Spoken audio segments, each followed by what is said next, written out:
Hey you're joining us in this new Phasmophobia video. Today we are gonna do something very special.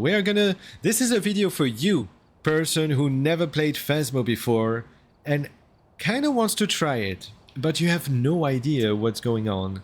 We are gonna start with the tutorial. This is a video for beginners because you've seen videos about ghost hunting distribution. that is Read the loud. whiteboard You've to get seen started. videos about advanced strategy all the time. You've seen that all the time, everywhere.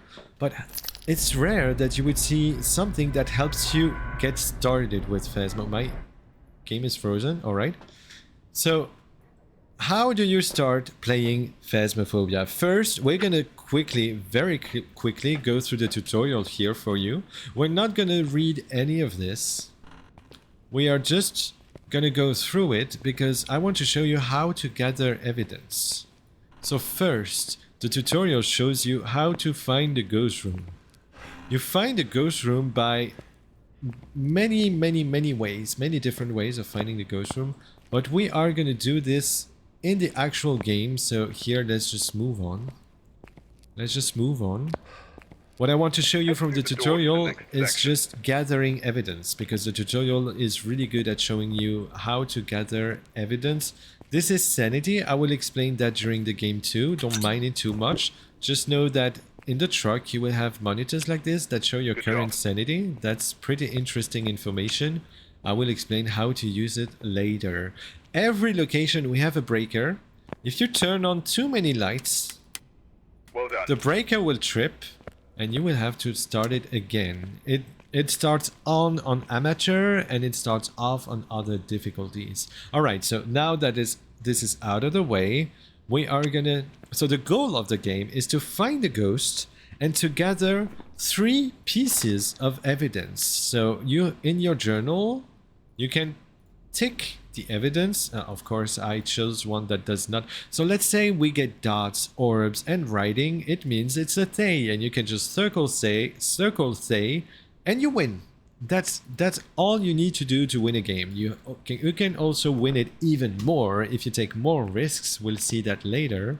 So EMF 5 is the first evidence that we're gonna try. You grab an EMF meter, you turn it on, and you listen for ghost interactions. Like for example this. We heard this drop to the floor, and this is EMF 3. Alright, this is like EMF 3. If it's EMF 5, you want it to be EMF level 5 if it's gonna be the evidence. If it's EMF 5, the indicator there will go way beyond 5. It will not just reach 5 a bit, it will go way beyond. So if it goes way beyond 5, you know you have EMF 5. It's not the case here. So this, for now we didn't get the evidence for EMF 5, but we might get it in the game that we're gonna play afterwards to showcase how to collect evidence in an actual game. We'll see. Second, if the ghost touches a door or steps in salt and it has UV as an evidence that you can click here, then it would show you UV evidence like this. So any ghost that has UV evidence will leave fingerprints on the door that it touches, or will leave footprints after it steps in salt. There is one exception, but I'm not going into details about specific ghosts that would require you to find ghosts through their behavior. This is not the point of this video. This is really a guide for beginning the game. Next up is temperatures. This is actually the main way we are gonna find the ghost room. We are gonna just walk around and check every room, and we're gonna look if we find any room that is colder than the others. This one, look at our temperatures. It goes way lower. So the way you're gonna do it in an actual mission is that you're gonna go around like this, and you're gonna immediately notice that the temperatures drop, and you know where the ghost room is. You will see us do this on Tanglewood, which is the first map of the game, the easiest and the nicest one to learn the game, and it's also a fan favorite even at the highest levels of skill. So you'll see, Tanglewood is a very nice map. So we found the ghost room is very cold here, and the dude from the tutorial is gonna congratulate us when it's cold enough on the thermometer. The writing on the wall is just an Easter egg and not evidence, but fingerprints and footsteps are. That is true. I completely ignored the writing on the wall that was displayed when we used the UV, but it's because I'm trying to be fast through the tutorial and I'm just giving you the essentials. Yeah, there will be no UV writing on the walls, and if you find some, they're just Easter eggs. Do we need to drop some more? Come on. Come on, dude. We found the cold room. So anywhere in the house would be, if the breaker is on, yeah, the temperature in the house will depend on the status of the breaker. If the breaker is on, the house will be approximately at 15 degrees Celsius everywhere. Any room that is like below 10 is most certainly the ghost room. Why is it not? Is one of them actually dropping below? No, this is hotter. This is also warmer. And this is also warm. Why is it not letting us go through? That's a brand new tutorial, by the way. Do we just need to go to the door? I think one room is freezing and one is just normal room, normal ghost room cold. Really? But we tried them all. Look at that. Oh, I lied. I lied. Thank you, Arger. Alright. It stopped dropping. And here it's dropping more. I don't really understand. I don't really understand. Can we please go? Please. Tutorial dude. Tutorial dude? Let me go? I have a guide to record? No, it's going up here. Is there another room? There isn't, right? Is it bugged? Is it bugged? The tutorial break? Please don't.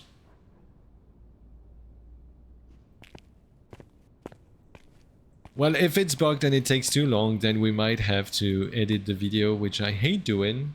That's why I try to be speedy. But just know that in the room, in the house, in an actual mission, the ghost will also be roaming around, like constantly. It will not stay in its room. It will stay in its room most of the time, but it will also walk around, like very, very frequently. And any room where the ghost spends a bit more time, it's gonna get a bit cold too, but not too cold.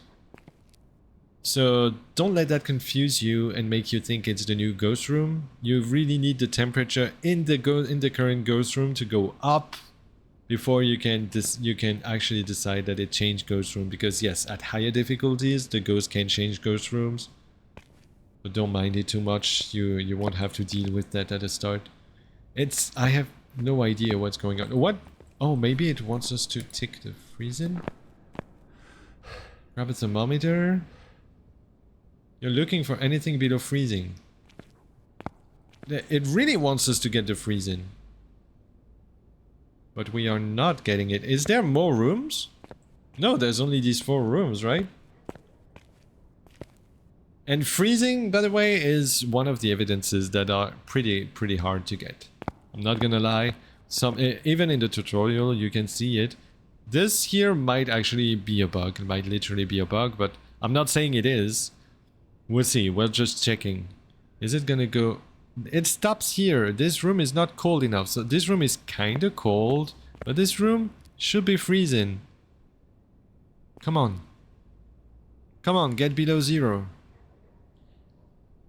So yeah, you might encounter some ghosts against which getting freezing is very difficult. It happens, but don't let it stop you from trying again. You will also fail at identifying ghosts. Don't worry. Even at the highest levels of play, people still misidentify ghosts because this game is pretty difficult in the end.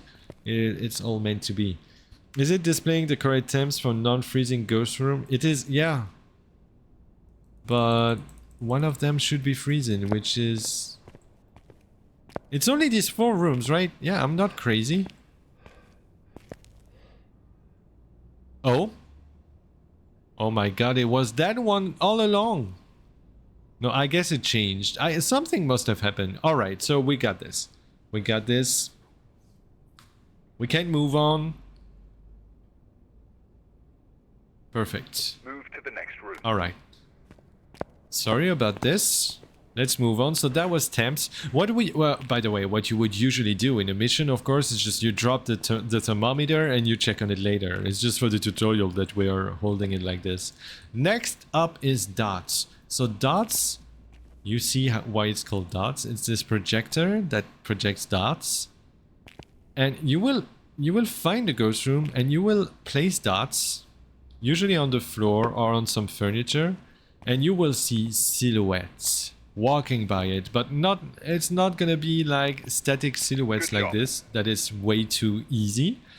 It's just that the ghost will sometimes make itself visible through the dots, and you can also place it like this, for example, so that you have a bigger coverage on the room. Yeah, it will become way clearer when we do it in the actual mission, but just know that that is one piece of evidence. If you ever use a dots projector and see the ghost in a green, if you see the green silhouette walk by, then you can take dots.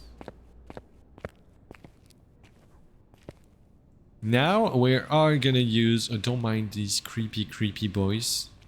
We are gonna use the video cam and we're gonna walk around in the dark, right click to activate the night vision on the video cam. And look at this, what do we find? I just saw it here. Where did it go? Where did you come from? Where did you go? Where did you come from? Ghost Orb Joe. Where is it? I saw it. I Nice just saw... work. What? Why are you saying nice work? So you're gonna look around the room in the dark with night vision. And you will find, you might find some floating orbs. Here, do you see it? It's right here. Wait a second. Here. Did you see it? It's not easy to see. Here it is. It's not easy to see. So my recommendation is get in a corner of the room and stop moving, because the orb is always moving. So it will be easier to see if you don't move. When I was new, I mistook ghost orbs as a speck of dust floating around and thought it was just the game's detail. Ooh, that is sad. Here. Here, it was clearly visible here. Do you see it? So that is ghost orbs. It's a bit tricky to find, but with a bit of experience, trust me, you will not miss them. This is just because the tutorial area is a bit cuffed for finding it. It's a bit large. Now, ghost writing. I love ghost writing. I think it's my favorite evidence, even though it's very, very easy and passive, but very easy. You just find the ghost room and you use F to place the ghost writing books. You try to cover, as you can see the area of effect. So the best way to get it is to try and cover Well done. the largest area, like cover the whole room using the 2 books, and then the ghost will write in it. If it is, it's evidence, which it couldn't be. We couldn't have all these 3 evidence on a ghost. It doesn't exist, but you get the gist of it. It wrote in the second one too. Spirit box. Spirit box is also a very nice one. You are gonna walk in the ghost room. You need to make sure that every light in the ghost room is off. So this is not the right... Oh, there's a ghost around here.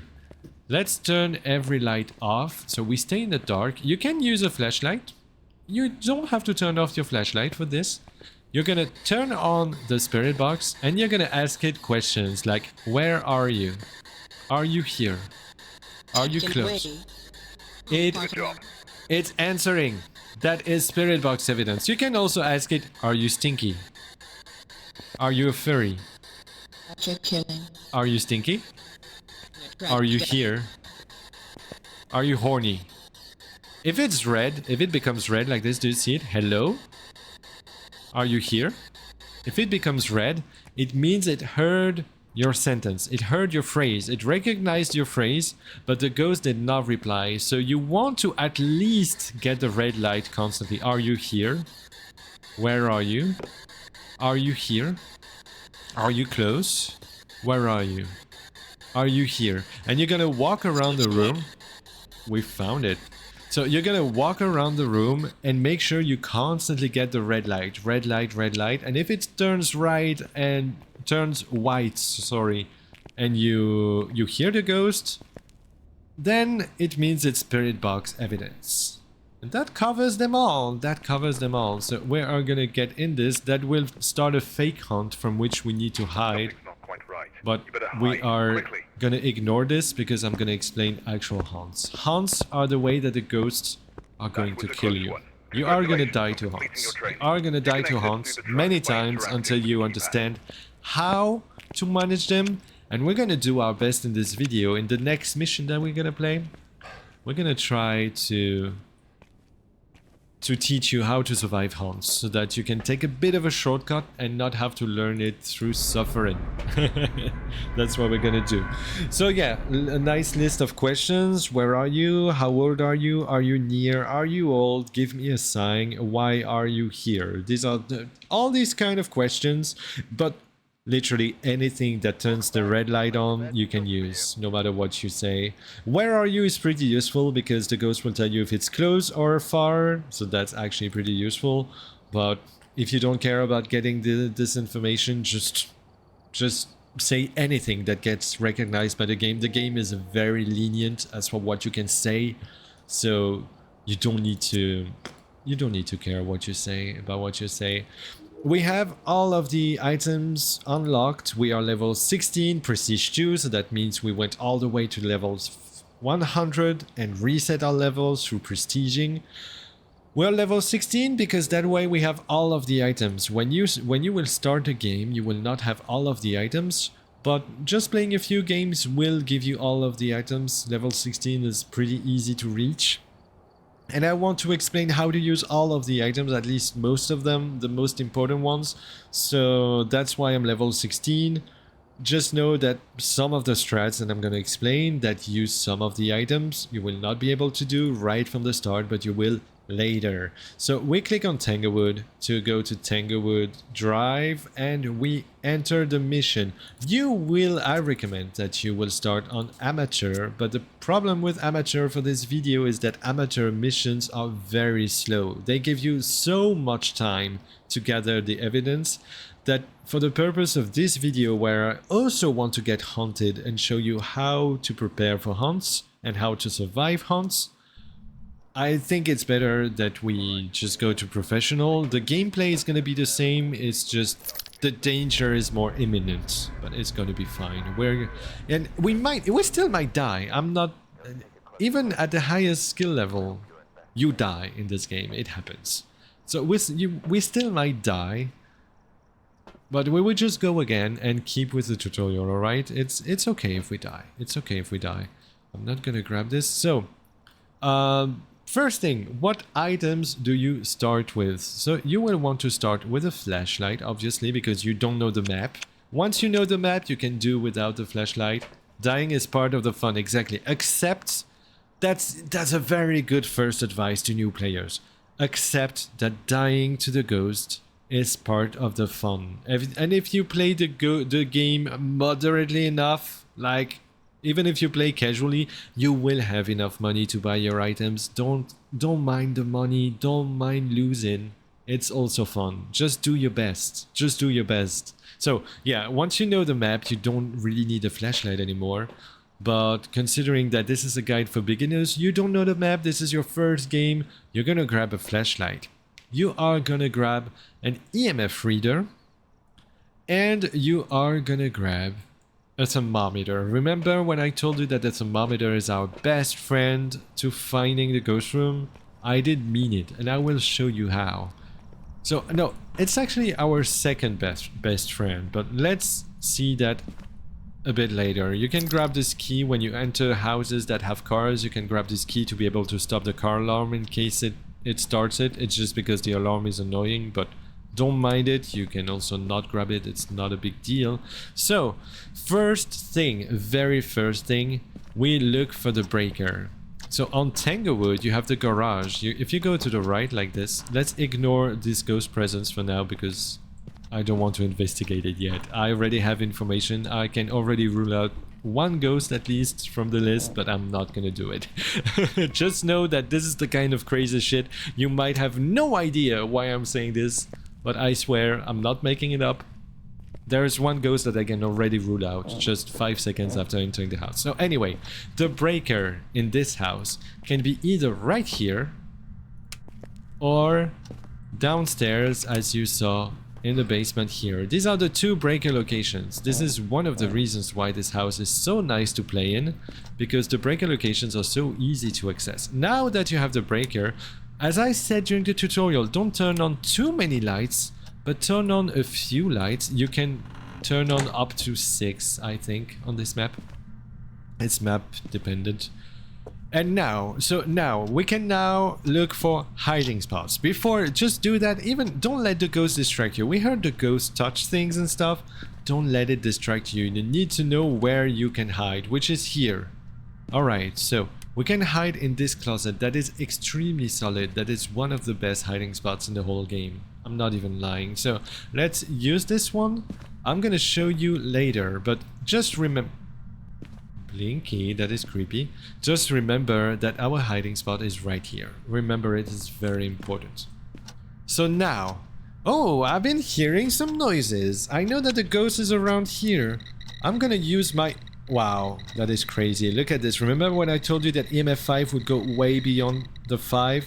So the ghost touched this door, and we just took out our EMF reader because the ghost touched this door, and we came close to it, and it gave us EMF 5 evidence.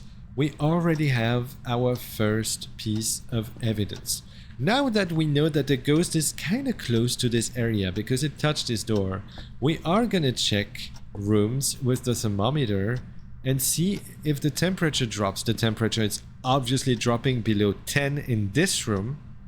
So this is the ghost room. That was extremely lucky. If this goes too fast, if we find the ghost immediately, we will do another one just to show you that, you know, we're gonna do it lockpicking lawyer way. We're gonna show you that it's not a fluke and that this is just that reliable. So it's approximately 5 degrees in here.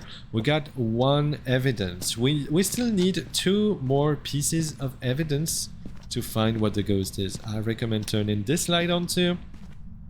Alright, so now we can talk a bit about sanity. Sanity is what is measuring how in danger you are. Like, the lower your sanity is, the more danger you are in. The higher your sanity, the safer you are. Well, obviously, I'm just saying twice the same thing. So, your sanity will drop whenever you are in the dark or in poorly lit environments. It will drop whatever you do. Don't take sanity dropping as a loss. It's a bit like a timer. It's more like a timer, and by staying in the light, you can slow down the timer, but it will constantly drop no matter what you do. And oh, that's a nice EMF 5. Let's ignore this. Anyway, and so you can see here that my sanity dropped by approximately 15%. Most ghosts, there are exceptions, well, it's not even exceptions, there are differences, but most ghosts can start hunting to try to kill you at 50%. So when we reach 50% is when we are going to be in danger zone. So basically, you have from 100% to 50% to try and gather all of the evidence, find what the ghost is, and leave if you don't want to get haunted.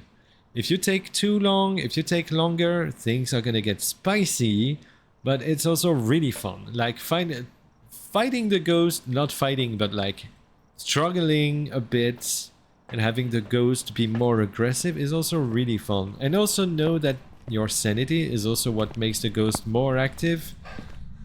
So it's a bit weird, but yeah, it's dangerous when your sanity is low, but it also helps you gathering evidence because the ghost will be more active. So, just turned off this light. All right, we can check on our thermometer. It does not seem to be freezing, so that's interesting. That's interesting. Freezing, as you saw during the tutorial, freezing can take a while. So we won't rule out the freezing yet, but it's unlikely, let's say it that way. The vast majority of 50, but not all of them are. That's what I said. Thank you, Augur. That's exactly what I said. There are differences between ghosts, but most of them it's 50%. So let's look for the orb. And yeah, UV, we don't have any room. Oh, also you have a key to turn on your flashlight and off at will, whether it's in your hand or not. You missed it? No worries. I'm saying a lot of things, so I understand if some information is missed. Are you here? Are you close? Are you stinky? Where are you? Are you here? Where are you? Are you close? Are you stinky? Where are you? Are you here? Do you see how I make sure that I get the red light every time I say something? Are you here? Are you a bear? Did you see that? Did you see that? That was scary. That was dots. Second time. That is dots. We have dots evidence. Alright, we have a Wraith, Oni, Goryo, or Raiju. These are pretty crazy ghosts, I'm not gonna lie. Ball. Look at this. It's a ghost orb. Do you see it? Oof, my god. Alright, we have a ghost orb. It's a Raiju. That's a very, very dangerous ghost. I'm not gonna lie, that's an extremely dangerous ghost. I'm gonna do something really quick. So that... Don't mind me. I'm turning off all of the electronics because the Raiju is extremely dangerous when you have electronics around. Alright, you know what? Considering it's a dangerous ghost and I won't be able to show what I want to show normally, we're gonna do just a second one. We're gonna do a second one just to show you that this is easy to repeat every time. So we basically beat the game. Hello, yes, this is Dirk. What? So we already beat the game. We found all 3 pieces of evidence. It's a Raiju. We also have secondary objectives, paramic, motion sensor, and repelling with incense while you're getting chased. But as it said, it's completely optional. It lends you way more money, but you won't need to do them at the start. You just want to find what the ghost is and skedaddle, which is exactly what we're gonna do. And we're gonna go in for a second one, during which this time we are gonna let ourselves get hunted so that we can show you how to survive hunts. But right from this mission, you saw that even at professional level, it is not... When you know what you're doing, it's not difficult to find what the ghost what the ghost is at all. It's not difficult. Some ghosts will be harder. Don't get me wrong. This was pretty lucky too. Like the dots getting the dots twice like this in a row. That was super lucky. But at the same time, it's also because we knew what we were doing, right? So this was a Raiju, and we get a nice reward of $600. Very nice. So now that we did this one, let's do the same map, where that way we can speed things up a bit. We don't have to explain every single thing at the start. We're just gonna find the breaker. So let me recapitulate what we're gonna do. We find a breaker. We find a hiding spot. First, we grab our items, obviously. So flashlight, thermometer, and EMF. These are the 3 best starter items. Well, debatably, you can literally start with any items you want. It's just that these are arguably the most optimal. It's the most optimal starting loadout.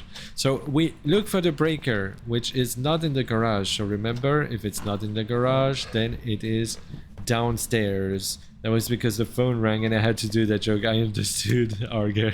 I understood.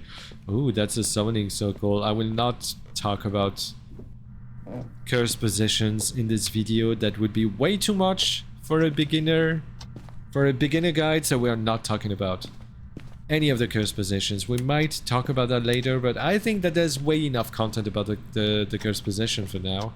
Let's check on what our hiding spots are, just in case we get surprise hunted. We have this one again.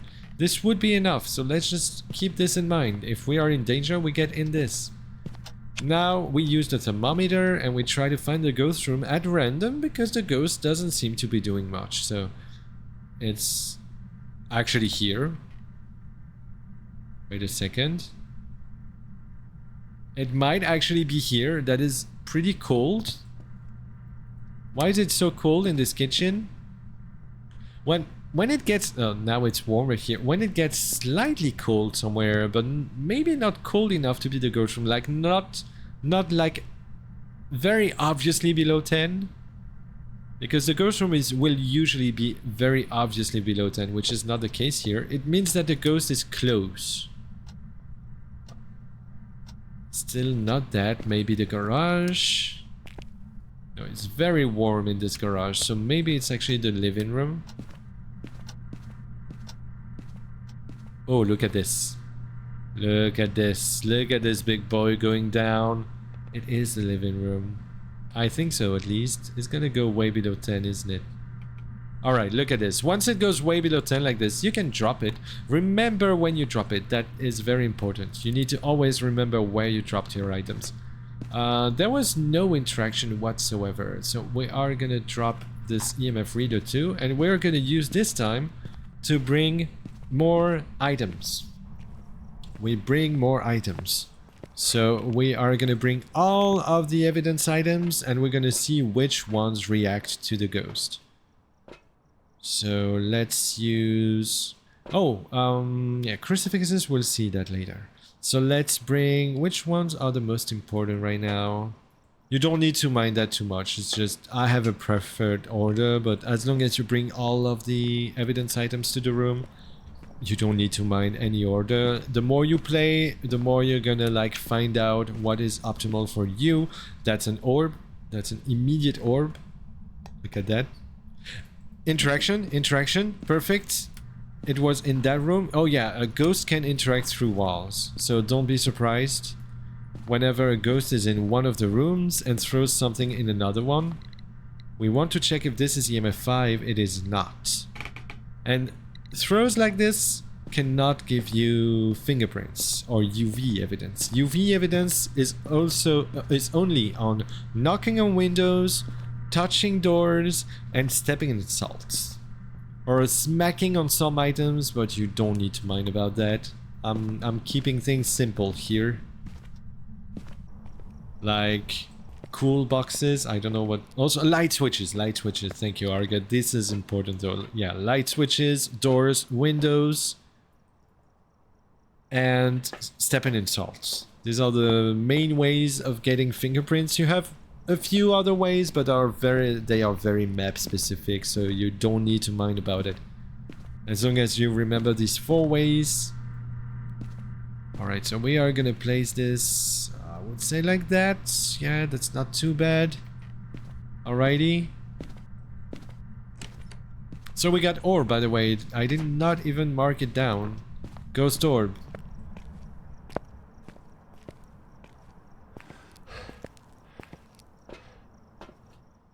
Now we're gonna try for spirit box, and we might as well bring a second book, because if you have both books in the ghost room, it's more chances of the ghost to interact with it. So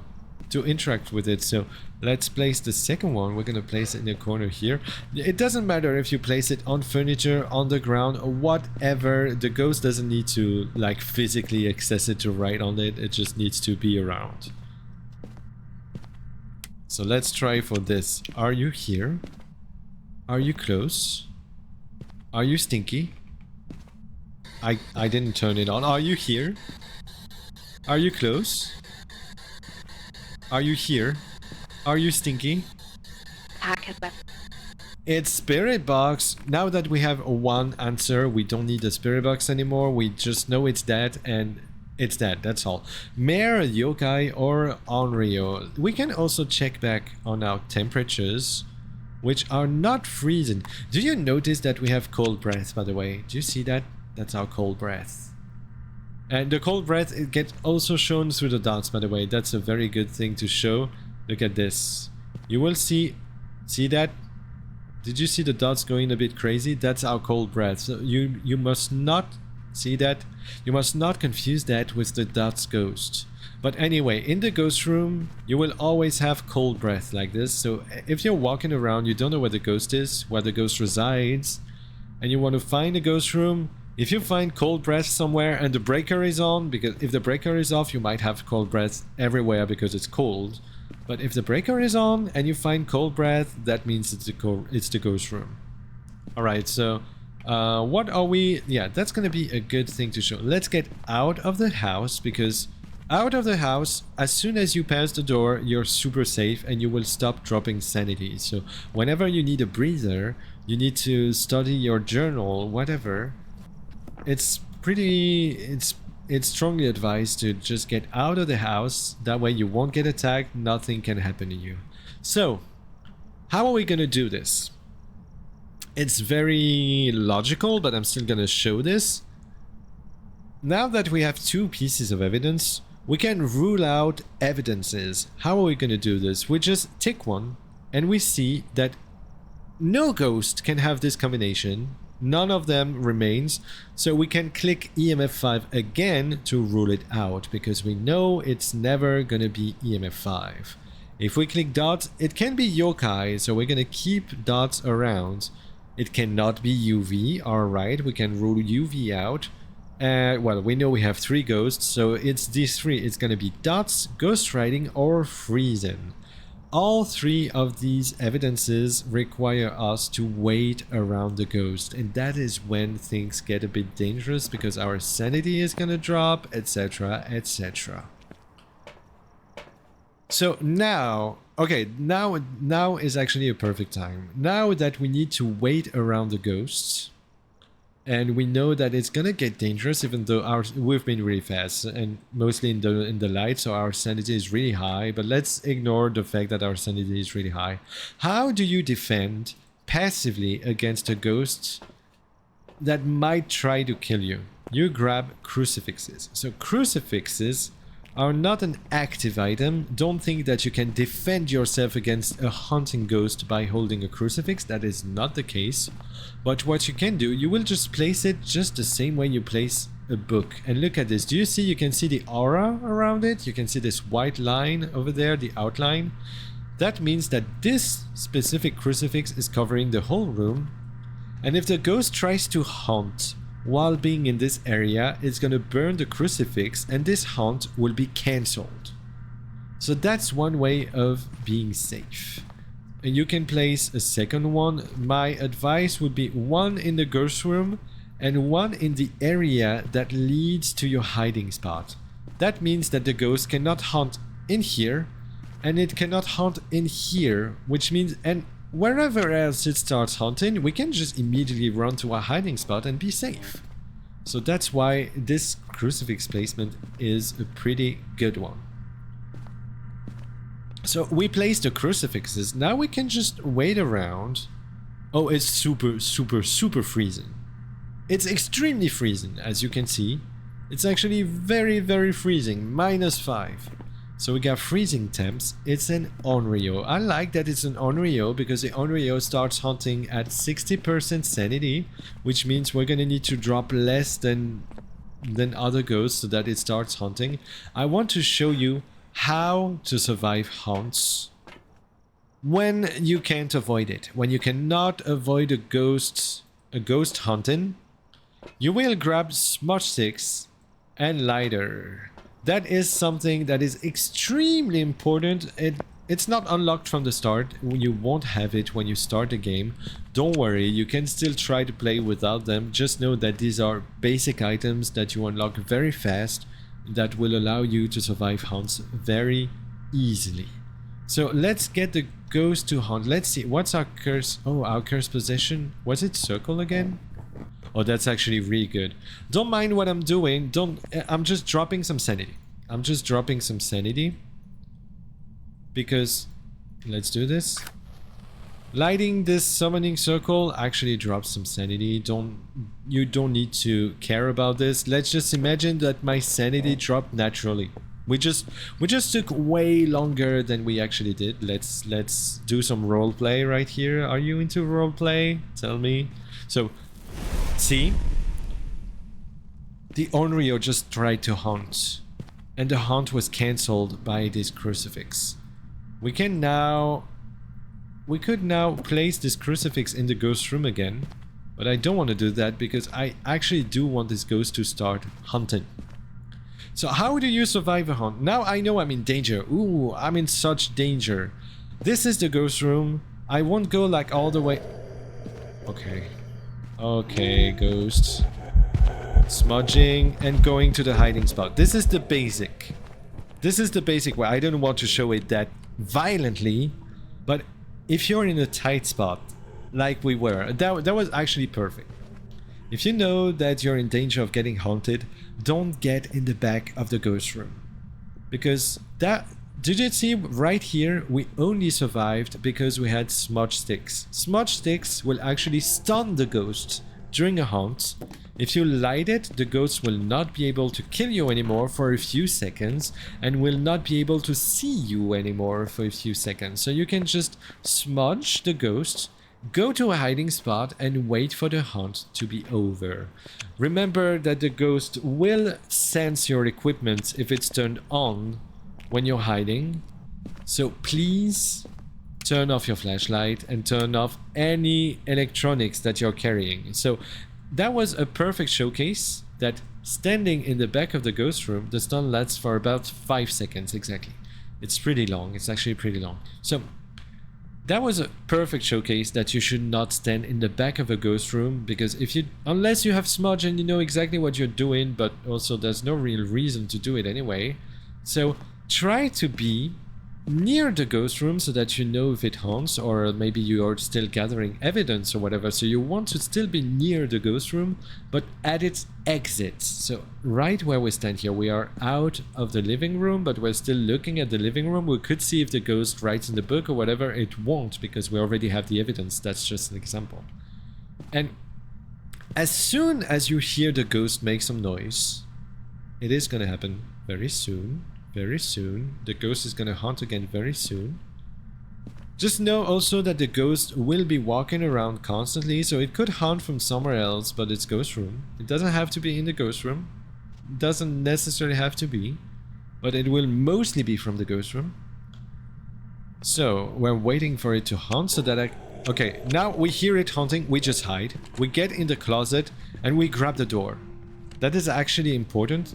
Only for closets. This is only valid for closets. You don't need to close the second one. You can even leave it open so that a friend of yours, if you're playing multiplayer, might come and hide. That's courtesy to just leave it open. Not many people do it, but I find it really useful. But what you want to do, because the ghost, as it walks by, can randomly open doors. So what you want to do is you want to be holding. Do you see? I'm currently holding it. You hold it close so that the ghost cannot open it. Alright.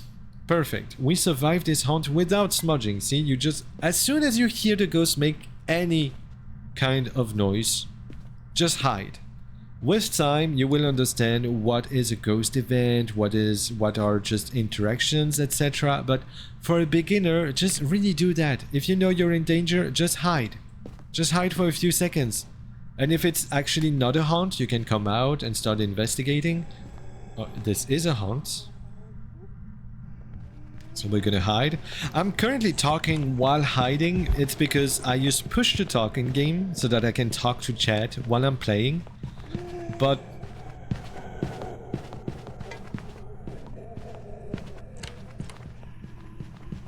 Wait, this ghost is behaving very weird. Oh my god, it's a mimic. This ghost is a mimic. I can't believe it. Arga, we have a mimic. I will explain the mimic, but the mimic is very specific and it's making this much more complex than it should be. It's a mimic. Okay, let's get out of the house so that we can talk for a bit. So yeah, do you see how we very easily survive the haunts by being positioned in a place, in a spot where we can just hide whenever the ghost haunts? And that's what I meant by you need to plan your survival.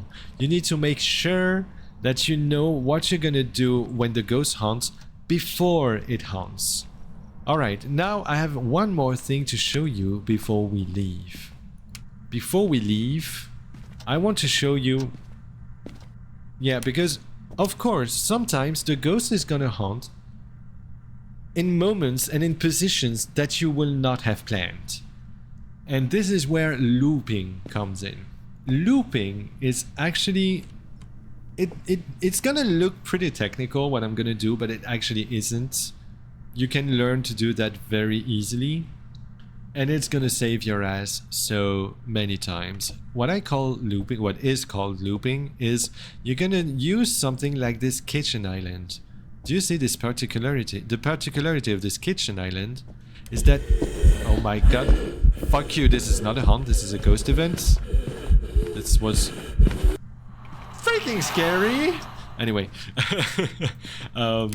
you you're gonna, especially in Tanglewood, you're gonna focus your attention on this kitchen island. This kitchen island, you can crouch behind it, and the ghost will not see you. If the ghost sees you, by the way, oh my god, if the ghost sees you, oh no, as if I needed you to break the lights here. We're gonna, oh my god, let's loop this ghost.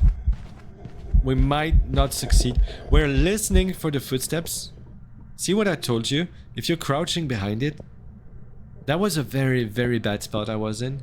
But just because the ghost cannot see me if I'm crouching behind this kitchen counter, we're safe. But if the ghost sees you, you're most likely dead. There are ways to escape when the ghost sees you. But let's consider that if the ghost sees you, you're dead. So, see? I just listened to the ghost. You should be able to do that visually, but this ghost broke the lights in this room, so when you get no lights in the kitchen, it's way more difficult. So yeah, doing it just by ear is way more difficult, but doing it visually is actually not too difficult. You can just remember to stay crouched and against the kitchen counter. It will never be as good as hiding in a closet. As you can see, hiding in a closet is extremely safe, but I'm giving you this as a desperate measure. Let me show you something else. Like, for example, the ghost is... Oh, it's a fast one. It's a fast one. Hey, Ghosty, hello. Yo. Like, the ghost, see, the ghost is around my hiding spot. How can I do? I can just loop it around this kitchen counter. I can look at it too. And I'm gonna smudge it because it's getting dangerous. But did you see? I used the kitchen counter to loop the ghost around it so that I can free the space around my hiding spot and go to my hiding spot. That, what I just did here was slightly technical. I'm not saying you're gonna succeed at doing that on first try. This was definitely the most complex thing I showed you in this video, but I wanted to show it to you so that you know that outside of hiding spots you also have other possibilities to survive. What the kitchen counter works, the car in the garage also works. It does take practice. Welcome back, Magus. Beware the trash can, that is true, but I didn't want to give too much information, you know. But yeah, beware the trash can, you might get stuck in it if you don't go around it. But I mean, if it happens to you, yeah, it will happen to you, and when it happens to you, then you just understand that you need to watch out for it. Yeah, you will learn on your own as you play, but I think that all of this, oh yeah, and also this ghost is actually a mimic. I am not going into details why it's a mimic. It's just that the mimic is a ghost that has UV, look at this, it has UV, freezing, and spirit box as evidence. But on top of that, if you look in the ghost page and you go to mimic, you will see that ghost orb sightings are noted near mimic. So the mimic is the only ghost that has 4 evidence. 3 official evidence which are UV, spirit box, and freezing, but it will also show orbs on top of it, which is here just to make you confuse it with other ghosts, which is exactly what happened. We thought that was a Goryo, but just because we have the knowledge about the ghost hunts, like for example, the Onryo would never be fast like it was on the last hunt, so we know it's a mimic. But don't mind it. I'm talking too much. I'm giving too much information. Just know that this was a mimic. The mimic is a thing, and sometimes you will gather information and it's actually going to be the mimic, and you're going to be like, oh no, I got mimicked. This was actually the worst ghost to have in the tutorial I'm creating here, because it's probably the most complex ghost in the whole game, but don't mind it. It's only 1 out of 24. You will not get mimicked, as they say in chat. You will not get mimicked very often. What matters is that you gather the evidence, take the ghost and leave, and also know how to survive if you take a bit too long and you get haunted. I hope that this video was useful. I hope that you learned a lot about this game, and if you never played this game, I hope it made you want to try it, because that's also my goal. I want to show people who never played Phasmo how to get into it and how interesting this game can be. So thank you so much for watching. I have lots of Phasmo content on my channel, so remember that the power of bear compels you to subscribe to the channel, like the video, leave any comments in the as feedback in the comments section, and also join us in chat. As you can see, we have lots of fun with our friends in chat. Join us in chat on twitch.tv/CrayorsTheBear. I'll see you in the next one. In the meantime, take care of each other, love each other, and have tons of fun. Bear out.